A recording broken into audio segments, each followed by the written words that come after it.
Hello everyone, I welcome you all to my YouTube channel Krishna Shorten Classes.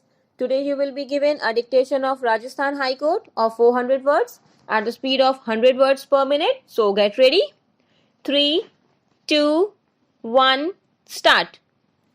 On the fateful day, accused persons armed with dangerous weapons and bombs attacked the deceased and the prosecution witnesses. Appellant hurled bomb on deceased and he died on the spot, and others also hurled bombs and prosecution witnesses suffered splinter injuries. The High Court upheld the acquittal of all the accused except the appellant and convicted the appellant under section 302. Paragraph change. The High Court has not exercised the caution that was expected to while dealing with the judgment of acquittal by the trial court. High Court was not justified in interfering with the well-considered judgment of the trial court. The judgment of the High Court is set aside and that of the trial court is restored. Paragraph change. The well-considered judgment of the trial court has been upset by the High Court, and in its judgment the High Court relied on the complaint. There is hardly any consideration in the High Court's judgment, more particularly of the mix-up of timings as regards the complaint. In the complaint, it is specifically alleged that the Telugu Dasham party was led by the appellant.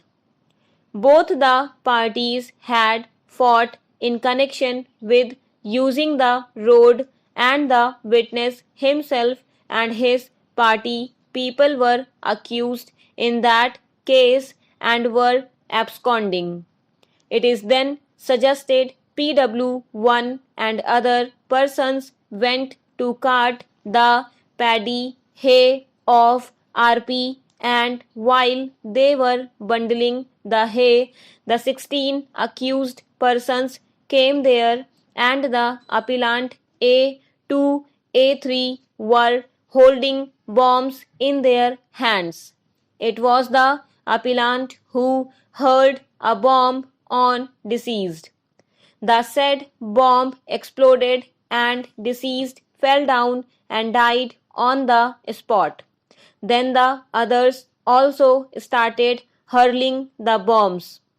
PW1 had then refers to his being hacked by other accused persons with a hunting sickle and on the right knee with the spear.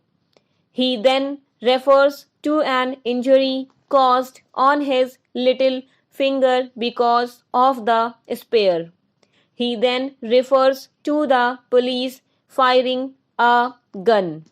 After that, he refers that all the injured came to the government hospital and were being treated.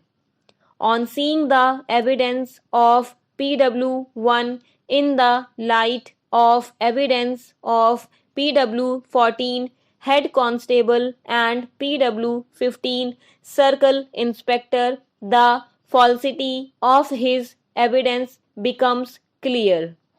Though in his examination in chief he claimed that all of them along with the woman folk were taken in the tractor. Full stop. Thank you.